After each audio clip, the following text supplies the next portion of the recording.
Je suis le bon berger qui donne sa vie pour ses brebis. Le Seigneur soit avec vous. Et avec votre esprit. Évangile de Jésus-Christ selon Saint Luc.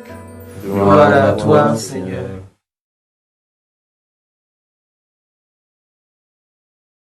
En ce temps-là, les publicains et les pécheurs venaient tous à Jésus pour l'écouter. Les pharisiens et les scribes récriminaient contre lui. Cet homme fait bon accueil aux pécheurs et mange avec eux. Alors, Jésus dit cette parabole. Si l'un de vous a 100 brebis et qu'il en perd une, n'abandonne-t-il pas les 99 autres dans le désert pour aller chercher celle qui est perdue, jusqu'à ce qu'il la retrouve? Quand il l'a retrouvée, il la prend sur ses épaules, tout joyeux, et de retour chez lui, il rassemble ses amis et ses voisins pour leur dire: Réjouissez-vous avec moi, car j'ai retrouvé ma brebis, celle qui était perdue. Je vous le dis, ainsi qu'il y aura la joie dans le ciel pour un pécheur qui se convertit, plus que 99 justes qui n'ont pas besoin de conversion. Ou encore, si une femme a 10 pièces d'argent et qu'elle en perd une, ne va-t-elle pas allumer une lampe, balayer la maison et chercher avec soin jusqu'à ce qu'elle la retrouve? Quand elle l'a retrouvée, elle rassemble ses amis et ses voisines pour leur dire: Réjouissez-vous avec moi, car j'ai retrouvé la pièce d'argent que j'avais perdue. Ainsi, je vous le dis, il y a de la joie devant les anges de Dieu pour un seul pécheur qui se convertit.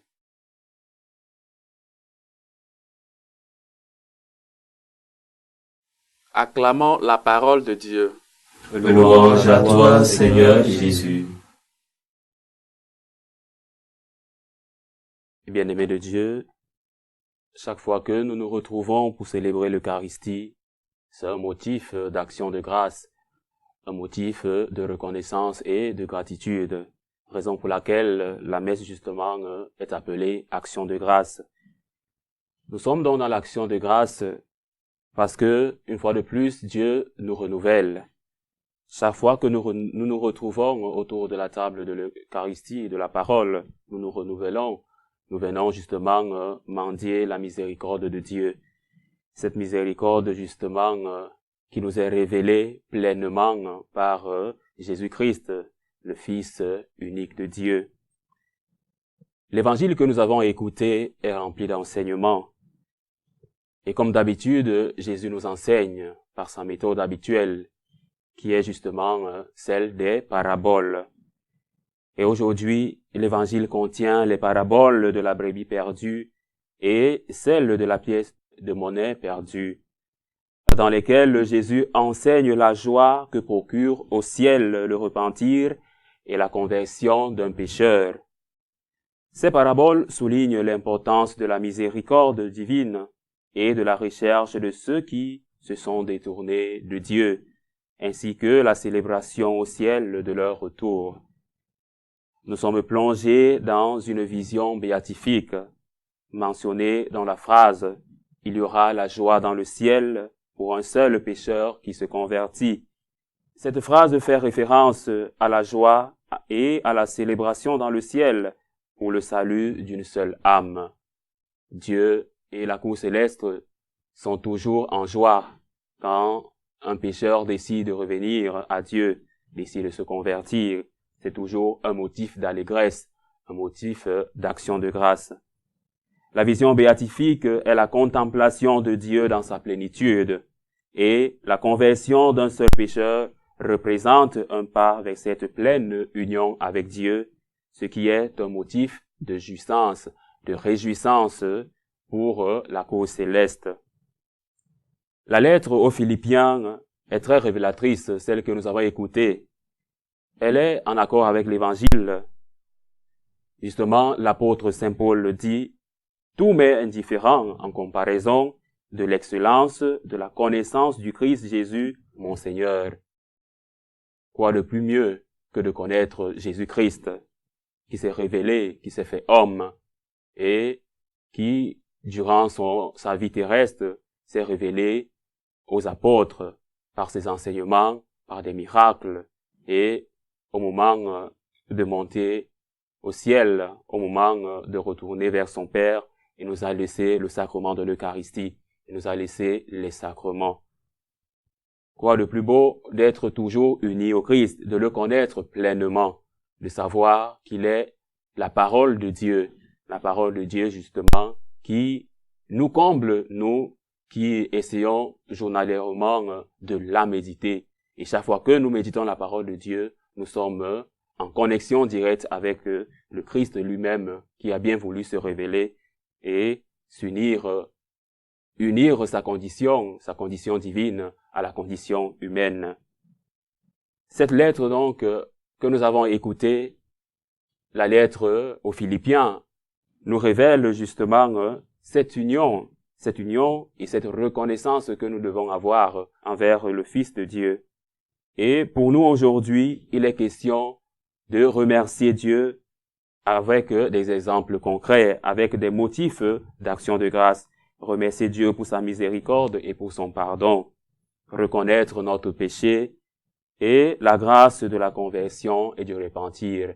Chaque fois que nous nous sommes éloignés de Dieu, nous devons recourir au sacrement de la réconciliation chrétienne pour demander pardon et justement pour nous rapprocher de la table eucharistique. Nous devons aussi rechercher activement ceux qui se sont éloignés de la foi ou de la communauté chrétienne, en faisant preuve de compassion et en étant prêts à les aider à revenir. Nous avons plein d'exemples dans nos familles. Il faut être patient. Cette patience doit se faire dans la prière et dans des intentions de messe. Nous devons célébrer et nous réjouir de la conversion et du retour de ceux qui étaient perdus. Et c'est le motif de l'évangile aujourd'hui, en reconnaissant l'importance de chaque âme pour Dieu. Et cela nous rappelle la parabole du Fils prodigue. Et l'Église qui est experte en humanité va toujours, selon l'enseignement du Christ, à la recherche de la brebis perdue. L'Église accepte les pécheurs, mais n'accepte pas le péché. Nous devons célébrer le Christ, nous devons nous unir à lui, être des modèles entraînants de Jésus-Christ dans le monde. Aujourd'hui, plus que jamais, nous sommes invités à réfléchir sur la miséricorde de Dieu. La miséricorde de Dieu pour nous, la miséricorde de Dieu pour le monde. Et généreusement, cette miséricorde est donnée aux hommes. Nous devons réfléchir à l'importance de la conversion et du repentir, et à la joie au ciel pour tout pécheur qui se convertit. C'est un motif de joie, un motif de célébration, nous dit l'Évangile, raison pour laquelle nous devons tout faire pour revenir à Dieu. Cet enseignement est lié à la priorité de connaître le Christ et de valoriser notre relation avec lui par-dessus tout, ce qui nous conduit à vivre une foi reconnaissante, une foi qui s'appuie sur la gratitude.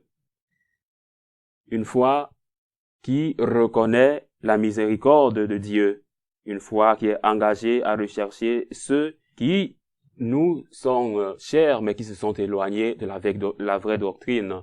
Nous avons dans nos familles plusieurs frères, parfois des parents, qui sont sortis de la Sainte Église catholique et qui se sont unis à d'autres obédiences religieuses.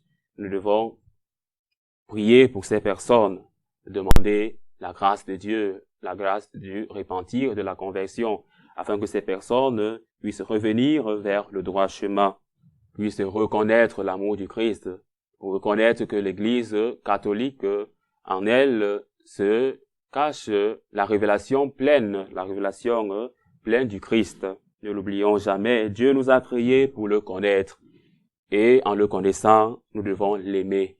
Et en l'aimant, nous devons nous mettre à son service. Nous sommes des créatures divines et non des dieux.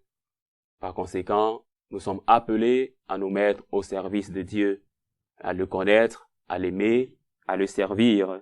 Agissons en conséquence par amour pour lui et par gratitude envers lui. Que Dieu nous prenne en grâce et qui nous bénisse. Loué soit Jésus-Christ. À jamais.